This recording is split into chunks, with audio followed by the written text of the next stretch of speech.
காளான் வாங்குனீங்கன்னா எப்பயுமே ஒரே மாதிரி செய்யாமல் இந்த மாதிரி ஒரு முறை செஞ்சு பாருங்கள். காளான் எல்லாத்தையும் நீல வாக்கில் கட் பண்ணிவிட்டு கொஞ்சமாக பட்டர் சேர்த்துட்டு காளான் நீல வாக்கில் கட் பண்ணது எல்லாத்தையும் போட்டு கொஞ்சமாக உப்பு சேர்த்து தண்ணி வெளியில் வர வரைக்கும் வதக்கி விடுங்க. காளான்லேருந்து தண்ணியெல்லாம் வெளியில் வந்ததுக்கப்புறமா 1/4 ஸ்பூன் அளவுக்கு பெப்பர், 1/4 ஸ்பூன் அளவுக்கு மிளகுத்தூள் சேர்த்து ஃப்ரை பண்ணி எடுத்து வச்சுக்கோங்க.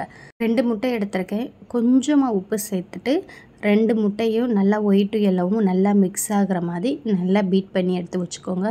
தோசை தவாவில் கொஞ்சமாக பட்டர் சேர்த்து நம்ம ஃப்ரை பண்ணி வச்சுருக்க காளான் எல்லாத்தையும் சேர்த்துக்கிறலாம். அது மேலேயே நம்ம பீட் பண்ணி வச்சுருக்க எக்கையும் சேர்த்துக்கிறலாம். எக்கு நல்லாவே வெந்து பீட் பண்ணி ஊற்றிருக்கனால உப்பி வரும். இந்த உப்பி வர ஸ்டேஜில் தாராளமாக சீஸ் சேர்த்துக்கோங்க. அது மேலே 1/4 ஸ்பூன் அளவுக்கு பெப்பர் தூளை நல்லா ஸ்ப்ரெட் பண்ணிக்கோங்க. அது மேலேயே கொஞ்சமாக சில்லி ஃப்ளெக்ஸும் ஸ்ப்ரெட் பண்ணி விட்டுக்கோங்க. கொஞ்சம் கொத்தமல்லி இலையும் தூவி விட்டுக்கோங்க.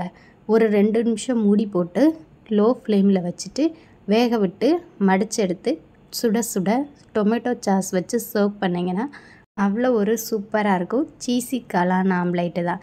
கண்டிப்பாக எல்லோரும் ஒரு முறையாவது ட்ரை பண்ணி பாருங்கள். இந்த வீடியோ பிடிச்சிருந்துச்சுன்னா லைக் பண்ண மறக்காதீங்க.